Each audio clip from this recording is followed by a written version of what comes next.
This is a video tutorial on how to replace a battery in a GPD Win. First off, you obviously start out with the Win. You have 6 screws in total that you have to take out. You need a screwdriver with a very narrow tip to fit in. And then these screws will strip easily, so you have to solidly push down to make sure you're engaged and they turn without spinning on the head. You can go to your local home improvement store to find a kit that has various size bits that should fit. I removed the screws beforehand at work and I'd never had a chance to reinstall, so I'll just skip that step. But obviously you remove all 6. Next you open it up and then pry with your fingernails, get your fingernails to fit in and just slide along.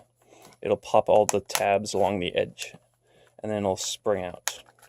Once the front edge is up, you pick up the front edge and pry.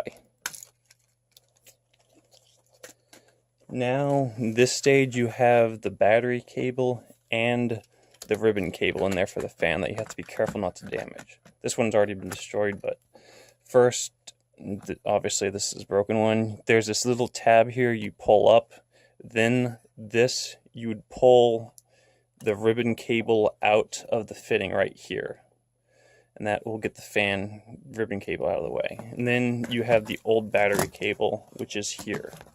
Just grasp it firmly and wiggle and pull. That will get the battery out. And then they use 3M adhesive tape on the bottom of the battery, which is very strong and hard to pry. So one thing to do, just get ice. Put ice on the back, and the cold will mess with the adhesiveness. While that is chilling, I'll move on to a modification I have done. Well, 2 modifications. The first one are these 2 screws right here and right here. Remove them. They dig into the battery and damage it. And that is not something you want for a battery.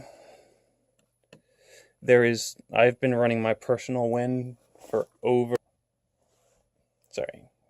come back. These screws, I've been running my own personal Win for over a year now without these screws, and I have not had any negative side effects caused by it. They won't do anything other than damage your battery. And then I have been making these. It's a simple Teflon isolator, which sits in between the battery and the motherboard, because the main cause of the battery failures is the battery is in direct contact with the motherboard, and all the heat is transferring right into the battery, and that will kill batteries. Anything above 86 degrees will degrade a battery when in use to some degree, and these batteries get very, very hot. This won't completely fix the problem, but it's an isolator that sits in between, which has helped a lot. I've done both the isolator and I replaced the bottom with copper to space my battery away and create an air gap, and the bottom barely gets warm anymore for mine. It is a huge improvement and hopefully should make the battery last a lot longer. So I've been including these with the batteries I sell on eBay to people in the US. Installing it is simple. There are 2 screws along the bottom of the motherboard. Just remove those. And then these have, I've already pre-punched. I make these by hand with the holes. So you fit them right underneath. Slide this underneath the cable for the speaker. Put the screws back in.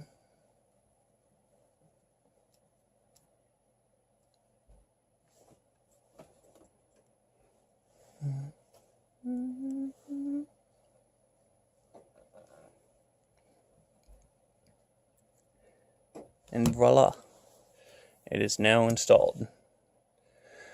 So now with that out of the way, let's get to removing the old battery.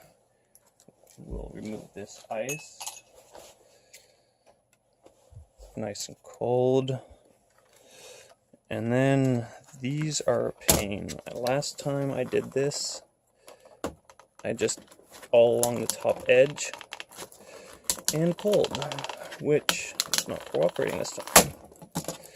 And that bent badly. There is no simple way to remove these. Disposal, I think sometimes you can contact your fire department and they'll take it. I think some people put the old battery in a bucket of salt water. You probably want to search the best way to do it. Okay, now we have the replacement battery sourced directly from Sunda. You can see the 3M adhesive tape, which is stupidly strong. So we have, it goes like this.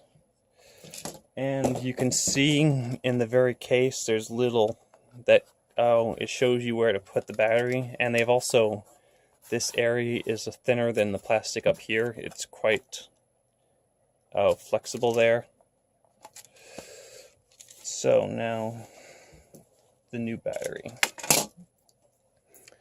You take the 3M tape, obviously, peel. I should mention there's other ways to remove batteries, but I've not found any successful, easy to do for it. So you peel the plastic backing off the tape, and it'll look like that.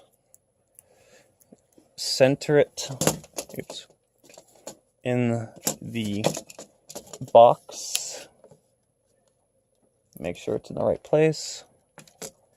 And then, once it's in, just press down firmly. And that's it. That battery is installed and ready to be plugged in. So obviously, opposite of before, you have this, like I said, my ribbon cable is broken. You push it in there and then fold down this tab. Later models have a different type of connector, which is kind of like a snap-in. It's a lot easier to do. I don't really know much about those though. So, like, for installing, you put the ribbon cable in. I do that first, then you tilt. And actually, scratch that. You put the battery cable in first. That's more of a pain.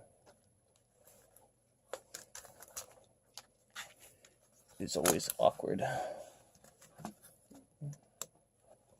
You gotta line it up.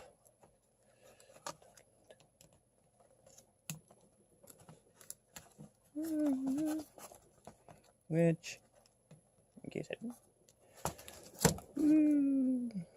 of course, it helps if you put it in the right direction. Huh.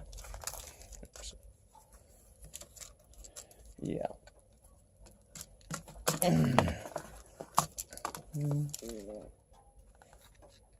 Okay, just do it this way. You line it up.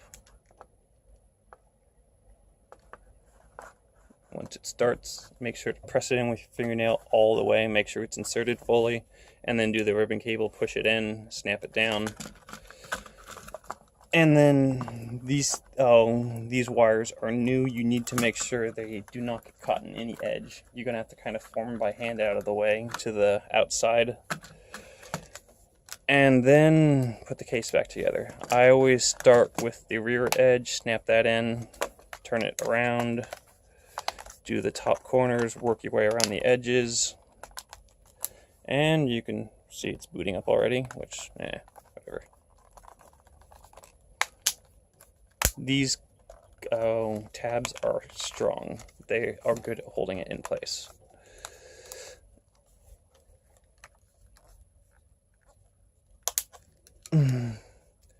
And that's it. These screws, like I said, they're very easy to strip. Honestly, I haven't these screws I've had. I haven't had those screws in my case for over 8 months without issue. Those tabs hold it in just fine. If you want, you can put them back in, do whatever makes you happy. And then it's up and running. And that's it.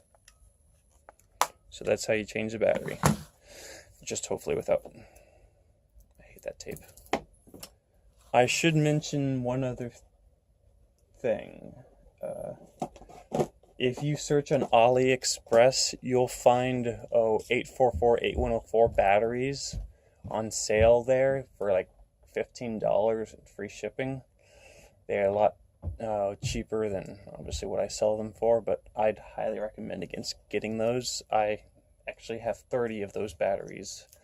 And, well, they're lighter energy batteries. Both of these have the exact same 844, 8104, which is the same part number as the Sunda battery. They are junk. That's my original Bulge battery. This one is huge. It does not fit in the case. This one is identical sideways, but it is a lot thinner and it weighs some 20 grams less. These also use 28 gauge cables for the power cord, where Sunda uses 24 gauge. I plugged one of these into my Win to charge it, and these cables started getting hot, which is not a good thing. I also did some capacity tests on a hobby charger. I did a 2 amp discharge, which is just under a third of the battery's capacity, and these batteries took a nosedive in voltage. This one dropped to 3.6 volts immediately from a 4.2 volt charge, and this one dropped to 4.5 or so. They are junk. This one is a lot lower capacity. This one's too big. Avoid them. The thing with avoiding them is actually managing to get batteries. I sell them in the US, but shipping batteries alone qualifies as hazardous goods and is expensive to ship overseas. And at this point, I've been researching ways to ship them legally that don't cost a lot, but I haven't had much luck. So currently, at this point, I've been only selling to the U.S. I'm hoping to expand to Canada and Mexico at some point. I'm working with Sunda, the battery manufacturer, to try to get someone in Europe who can sell these batteries to people, since that would be a lot easier. Anyways, that's pretty much it. How to replace your battery. Yeah, good luck and take care.